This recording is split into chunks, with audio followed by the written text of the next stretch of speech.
how to download free wallpaper and themes on the Samsung Galaxy S24 series.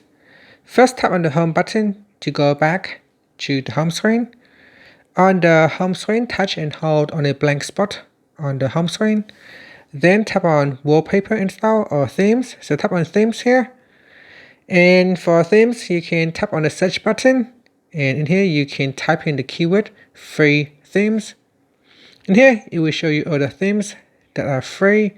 You can also browse for themes by free category. So let's go back to Galaxy themes. And then we can go down and search for themes. So here, tap on top. Then on the drop down, tap on the drop down, then tap on free. And in the list, it should show you all the free themes.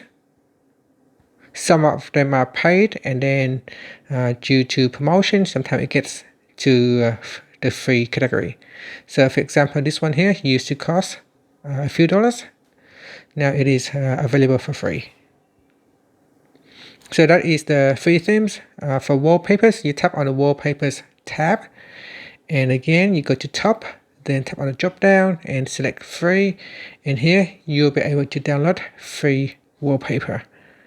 And that's it. So that is how you can download free themes and wallpapers on your Samsung Galaxy S24 series. Finally, you can tap on the home button to go back to the home screen. Thank you for watching this video. Please like and subscribe to my channel for more videos.